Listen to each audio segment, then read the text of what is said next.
Okay, how's it going, YouTube? I trust you all well. Tony Brown again with another MPC studio session. And this one's a little bit different because this one is a live recording.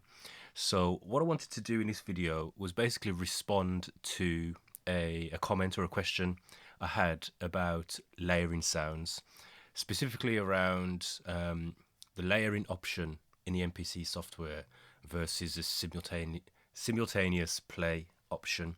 So I'm going to go over my approach and how I basically layer sounds in here. So I trust you all well. I trust you can hear me perfectly. If not, then I'm going to have to delete this video and start again. So let's get into it. So basically, let me just open this up. So on the MPC software, you've got two main options to layer sounds, and they're both pretty straightforward, pretty easy to use. And the first one is this layer function here. So this area here, you'll see it says layer, and then you've got layer 1, layer 2, layer 3, layer 4. This is where you can add up to 4 sounds to all play at the same time when you hit one pad. So I'll give you an example using some kick drums here. So what I'm going to do is just load these kick drums. So there's 1, there's 2, there's 3, there's 4. So there's 4 sounds loaded in the software, which you can see here: kick 2, 3, 4, and 5. So what you want to do is go to program mode and just drop down your layer options here. So you've got kick 2. Oh yeah, make sure you select the pad you want it to go on as well. So if you just hit the pad and it'll go on that pad, and then you can drop down again. So you can hear straight away he's playing 2 different kicks there, and then 3 different kicks. Okay, so it's playing 4 different kicks at the same time. And again, if I go to the pad, you'll see there it's got the 4 kicks on one pad.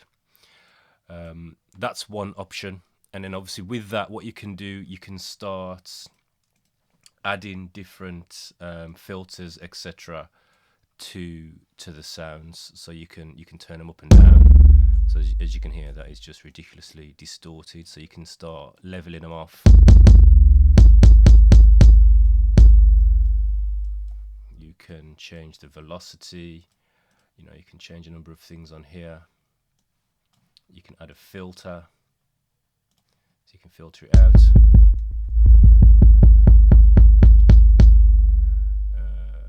What else? Yeah, so you can basically just manipulate those sounds until you're happy with the sound you get. That's one option. I don't necessarily use that option, and I'm going to tell you why I don't use that option. The main reason I don't use that option is because you can't easily manage each sound individually. So yes, you can change the semitone for each sound. Yes, you can change the level. But what you can't necessarily manage is the decay of each individual sound and the filtering of each individual sound. This section here affects all the sounds. If I did want to edit the sounds individually, so you can hear some of those drums, they're quite long. So if I wanted to edit and shorten the length of those sounds, what I'd have to do is go to sample edit and literally edit the entire sample. So I'd have to drag this down, maybe discard that, and then go to the next sample. That one's fine. Basically edit them down this way, which affects the entire sample. I just found that to be, it's not really the process I'd want to go through. So what I prefer to do is to do it this way. I will get those sounds. Let me clear this off.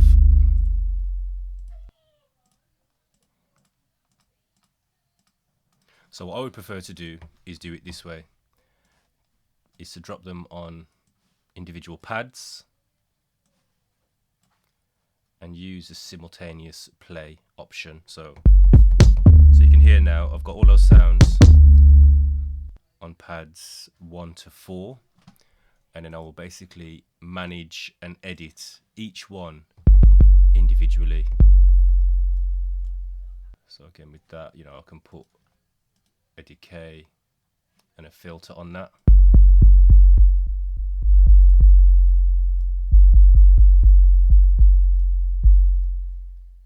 So that's a bit shorter. I can then go to that one. Again, I can add and manage my filter individually.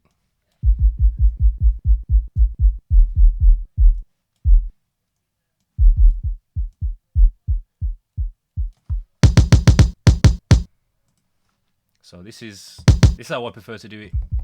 Now, the only issue with this is it takes up 4 pads rather than 1 pad, but I'd prefer to be able to manage my sounds independently of one another and feel like I've got more control over the sounds.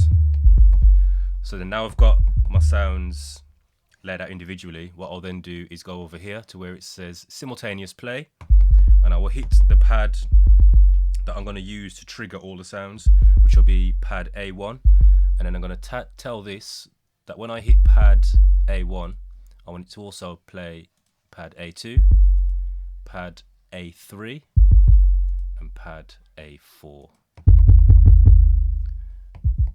And obviously I'd spend some time tuning each one of these sounds up.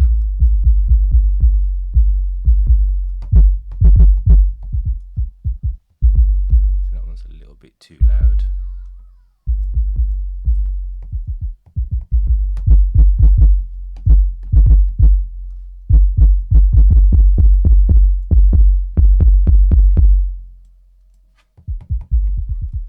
And that's it.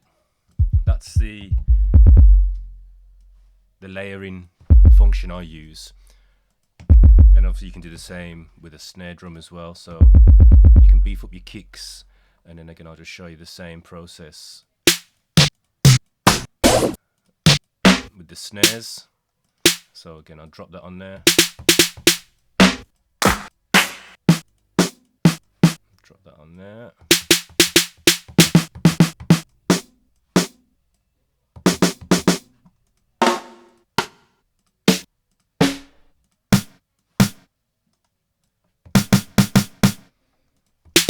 So I've laid out my sounds individually, and then I would then go to program mode, hit the pad that I want to trigger, which in this case is A5, and then I will say when I hit A5 I also want to trigger A6, A7 and A8.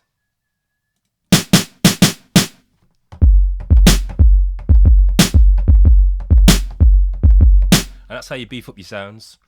And again, you can do that with bass lines, you can do it with strings, you can do it with samples, anything. That's the way I do it. Like I said, the only issue I would find with that is it does take up a number of pads, but then that's not really a major issue because the amount of programs you've got that you can use in the MPC software, it's limitless. You can use as many programs. I mean, I assume you can use as many programs as you want. So you're not going to be limited to how many different programs you can use. I mean, you could actually have a whole program just with kick drums, and you know, you could call that your drum program, which is something I do. You could then have another program, so create another program, and you could call that snares, and you could basically have your whole pad bank full of different snares. So then when you're ready to go to your drum track now, you know, I'll just drop that and change that, call that kick, and I could use my drum program on there. I could then create another track and use my snare program on there. So you're not really limited in that sense, but that's the process I use anyway. So hopefully you found that useful. I'm sure there's many other ways you could use this layering feature. So have a go, get to work. Tell me how you found it. Tell me how you've used it, and I will see you again in another video. All the best, God bless, and take care.